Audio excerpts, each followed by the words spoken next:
Hello everyone, today I will be talking to you on the human search for evidence. The human search for evidence. It is obvious that in our days we have people who are on a regular search for evidence to what they should believe and what they should put their faith in. You know, the thing about putting your faith in something is that you want continuous and you want a kind of concrete evidence that these things are real.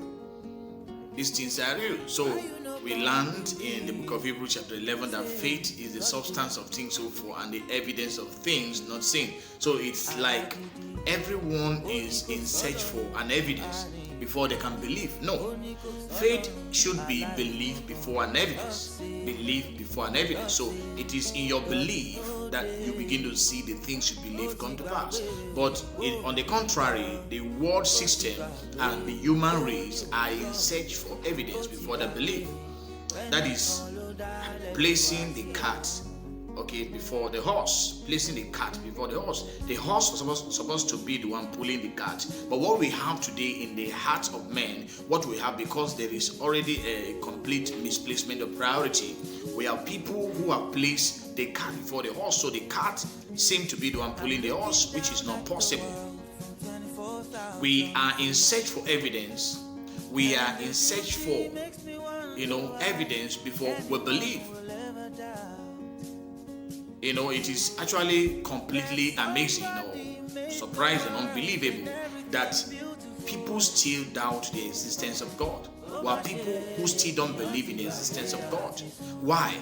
Possibly they say they have not gotten enough evidence. There is this scientist or a philosopher also that was asked one day, and he was asked, he said, if you stand before God on the last day and you are asked, why didn't you believe in God? What would you say? The man said, I will just tell God, I didn't get enough evidence. But the truth is not that there are not enough evidence. The truth is that we are living in a time where even when God is giving us evidences, we suppress them. We suppress them by the human knowledge that we have. We've gone to school, we've learned a lot of philosophy. You can imagine someone who has always been a Christian, a God-fearing person, only to go to school and return back from school becoming another atheist, another person that will tell you that there is no God. He has learned, he has been taught by people who don't even believe in what they are teaching, and so he believes. So the problem of the world today actually is still within the circumference of this belief system. It's still within the circumference of we looking for evidence where God has given us enough of it already. The creation of the world alone, the pattern which the world has taken, the creation of the earth, everything in the earth is an evidence of God's existence. It's an evidence of the the truthful existence of God. Everything waking up in the morning, the trees, everything that happens on this earth, the moon, the star, they are all tailored towards proving to us the existence of God. And so it becomes an error for someone not to believe God, for someone not to live his life according to God's precisions, according to God's prescription for such life. Because we are created by God, we are created for God.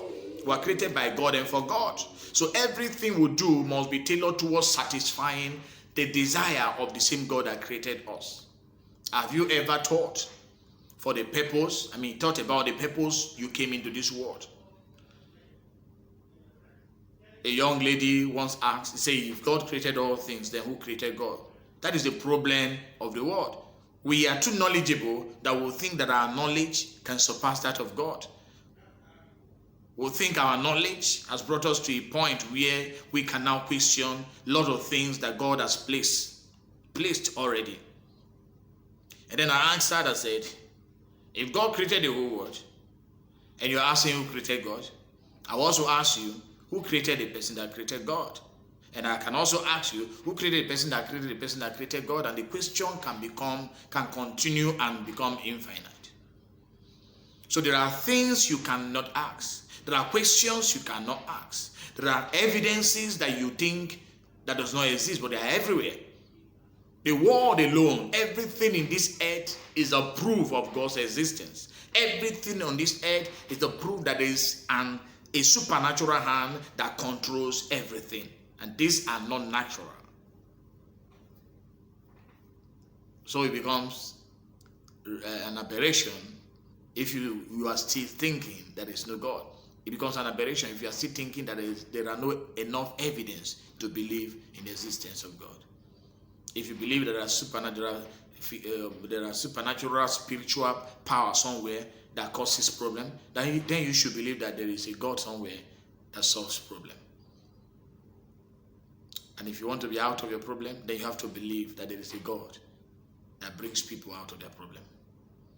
I think that's where I will end this talk today, and I will see you again.